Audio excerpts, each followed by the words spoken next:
So a few weeks ago, I really torpedoed Northwestern.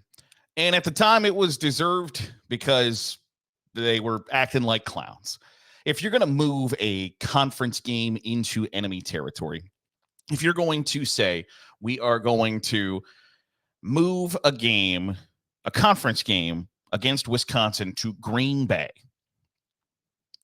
I'm going to constantly think that you're pretty unserious about the sport of college football.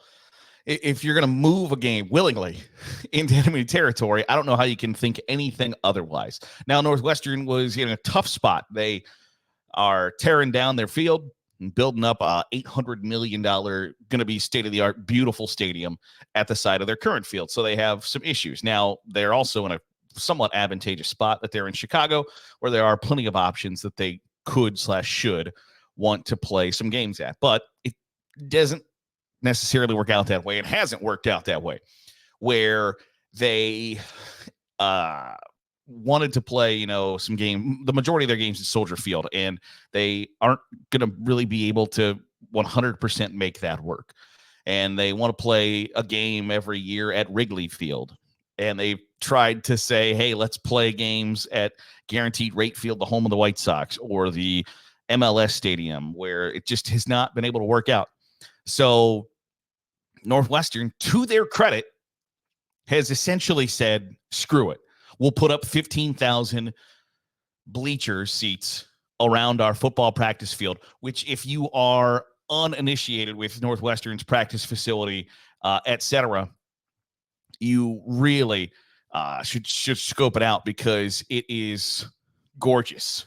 Their practice facility, their indoor facility, their practice fields are right on Lake Michigan. Like, they are as almost as scenic of a backdrop as you'll have the Chicago skyline in the background. You'll have Lake Michigan directly in the background. And frankly, it's going to be really interesting to see how that all works and shakes out, because and I know that 15,000 seats at Northwestern, the immediate reaction is like, oh, okay. Like, are they going to be able to sell that out? But it's going to create a pretty hot ticket, because there's going to be limited availability. There's only 15,000 seats. So what could have been a $20 or $30 ticket, I've been to a game at Northwestern, and I think we paid $37 a seat for our tickets at Northwestern.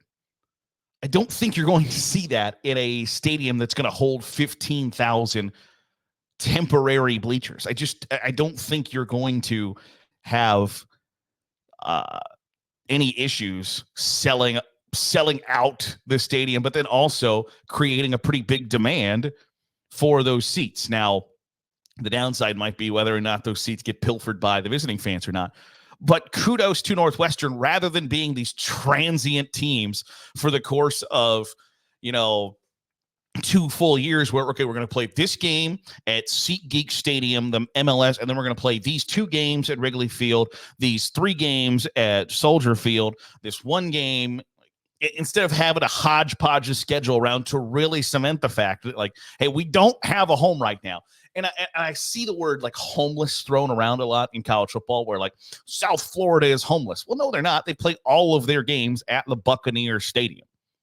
Temple is not homeless. They play all of their home games at the Eagles Stadium. The idea that they don't have a home isn't true. Now, Northwestern was facing a spot where they are truly, truly homeless, where they're going to spend a night at one buddy's here, a couple of nights at this buddy's couch. Like, that was what Northwestern was faced with.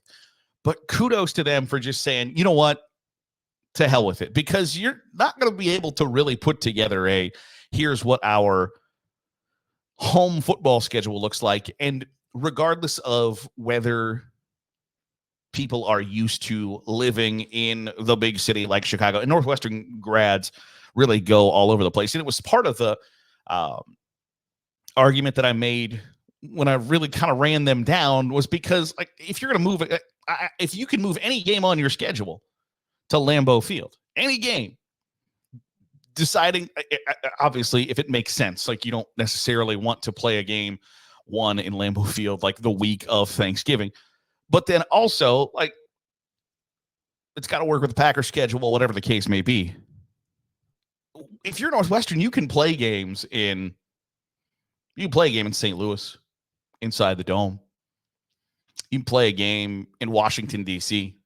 You can move your games pretty much wherever you want them to, and they're going to have some alumni that are interested, and you're going to make that a destination trip for fans, just like playing at Lambeau Field. It's going to be hey, our fans are going to make that short trip up to Green Bay and make it an experience for our fans and our players. And it's the same thing with playing at Wrigley Field, or if they were going to play a game at Guaranteed Rate Field, the White Sox Stadium. You're going to make it a fun experience for your fans and your players. But eventually, making it a fun experience for your fans or players becomes a hassle.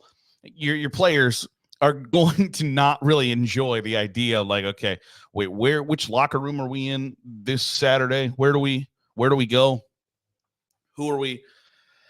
How do I get there? And your fans are going to have to look at the schedule and look at the calendar rather than saying, okay, we are going to play Illinois this week. We are going to play Illinois this week. Where? Is this the game that's at Wrigley Field? No. This is the one that's at the soccer stadium. No, this is the one that's at Soldier Field. It's a hassle. And so instead of making it a gigantic hassle for their fans, their alumni, their boosters, their players, the school itself, the athletic department, the TV and radio partner, they just said, screw it. We're going to put 15,000 seats wherever we can cram them around our practice field. That's incredibly scenic. And it's going to be a cool, fun, I think, intimate environment. Is it going to be ideal? No, not by any stretch of the imagination. I can't imagine what the two football games I have seen. I saw one game at Northwestern and one game at Illinois. In both, the wind was so strong that you couldn't throw the ball. You couldn't throw the football. I went to the 2022 Ohio State Northwestern game. And now I'm going to look up. Ohio State had a first-round quarterback and probably 3 first-round wide receivers in that game. I think C.J. Stroud threw the ball something like 13 times. And that's more. It was more. He completed. He was 10 of 26 for 76 yards. That's how ridiculous the weather was in a 21-7 win for Ohio State. Now that year, Ohio State, things went pretty well for Ohio State. They went 11 and things didn't go well for Northwestern, and that was the last full season there for Pat Fitzgerald. But C.J. Stroud's a first-round quarterback and goes 10 for 26 for 76 yards. Playing directly on Lake Michigan. Not an exaggeration. This is on Lake Michigan. If you could, not the term stone's throw away is not even a fully accurate. It is not even a football throw away. It's not a punt away from Lake Michigan. If something happens and one of those stands upends itself, it's going into Lake Michigan. It is on Lake Michigan. So I imagine that that's going to be somewhat of a home field advantage. If you know, hey, guys, we're going to really have to kind of ground and pound here, because they get the opportunity to practice in that situation, in that condition all the time. They know what the Lake Michigan weather is going to be like, what the wind is going to be like, and it's going to create a home field advantage for them. Now, whether they can capitalize on that or not is the topic for a different discussion, but just give them a lot of credit, because when it was hey, we're going to play bounce around Chicago and then play a game at Lambeau Field, or play a game, I'd said play a game play Wisconsin in Indianapolis. If you don't have anywhere to go, play them anywhere other than Lambeau Field. Play anybody on your schedule other than Wisconsin at Lambeau Field. You got plenty of options. Now, renting out stadiums or whatever is probably, not ideal, but you can play Eastern Illinois at your 15,000 seat practice field. You can play Miami at your practice field. I would say games against Duke and Indiana, and obviously it's not ideal. You don't want to play Illinois, a big-time rival for you, in a 15,000 seat stadium. You don't want to play Wisconsin in a 15,000 seat stadium. But rather than it being April and you're still going like, I don't know where the hell some of these games are going to go, to just grab the bull by the horns and say, this is what we're going to do. It might not be ideal, but damn it, that's what we're going to do. I give Northwestern a lot of credit. Making the best out of a bad situation. Now, should they have maybe thought about that before they started tearing down their old stadium? Yes. But that's neither here nor there. They're figuring it out, and I think they deserve a little bit of credit for that. That'll do it for today's episode of the Daily Huddle. Appreciate you making us a part of your day, however it is, wherever it is you're doing so. If you are listening on the podcast feed, drop a 5-star review. Goes a long way in helping out the channel. If you are watching on YouTube, hit the subscribe button. Make sure you're getting all the great college football content that's coming out of here on Saturday Glory. I'll see you on Sunday for the next episode of the Daily Huddle here on Saturday Glory.